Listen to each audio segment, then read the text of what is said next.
கரூர் சம்பவம் தொடர்பாக தவிக பொதுச் செயலாளர் என் ஆனந்தை கைது செய்ய 5 தனிப்படைகள் தீவிரம் காட்டி வருகிறது.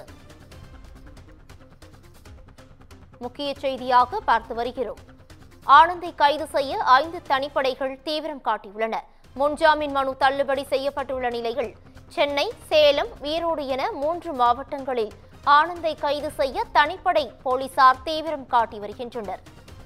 ஆனந்த், நிர்மல்குமாரின் செல்போன் பயன்பாடு, உறவினர்கள், நெருக்கமான மாவட்ட செயலாளர்கள், தொடர்புடைய பகுதிகளில் தனிப்படையினர் தேடுதல் வேட்டையில் ஈடுபட்டுள்ளனர்.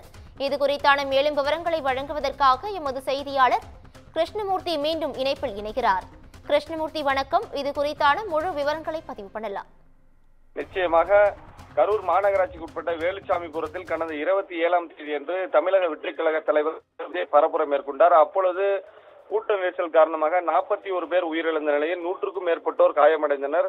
அதில் தற்பொழுது கரூர் அரசு மருத்துவக் கல்லூரி மருத்துவமனையில் ஒருவர் சிகிச்சை பெற்று வருகிறார் என்பது குறிப்பிடத்தக்கது. மேலும் கரூர் சம்பவம் தொடர்பாக தவிக பொதுச் செயலாளர் குஷி ஆனந்தை கைது செய்ய 5 தனிப்படைகள் அமைத்து போலீஸ் தீவிர தேடுதல் வேட்டையில் ஈடுபட்டு வருகின்றனர். முன்ஜாமீன் மனு மதுரை கிளை நீதிமன்றத்தில் தள்ளுபடி செய்யப்பட்ட நிலையில் சென்னை, சேலம், ஈரோடு என 3 மாவட்டங்களில் ஆனந்தை கைது செய்ய தனிப்படைகள் அமைத்து தீவிர தேடுதல் வேட்டையில் ஈடுபட்டு வருகின்றனர்.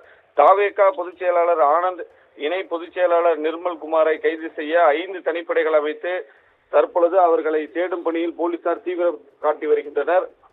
செல்போன் பயன்பாடு, உறவினர்கள் மற்றும் நெருக்கமான மாவட்ட செயலாளர்கள் தொடர்புடைய பகுதிகளில் தனிப்படை போலீசார் தீவிர தேடுதல் வேட்டையில் ஈடுபட்டு வருகின்றனர் என்று குறிப்பிடத்தக்கது. மேலும் ஈரோடு மாவட்டத்தில் ஆனந்த் இருப்பதாக கிடைத்த தகவலின் அடிப்படையில் தனிப்படை காவல்துறையினர் விரைந்துள்ளனர். தற்பொழுது அங்கு போலீசார் தீவிர தேடுதல் வேட்டையில் ஈடுபட்டு வருகின்றனர் என்பது குறிப்பிடத்தக்கது. மேலும் அவர்களை கைது செய்யும் பட்சத்தில் கரூர் நகர காவல் நிலையத்தில் விசாரணை மேற்கொண்ட பிறகு நீதிமன்றத்தில் ஆஜர்படுத்த வாய்ப்புள்ளதாக தற்பொழுது தகவல் வெளியாகியுள்ளது. பவித்ரா,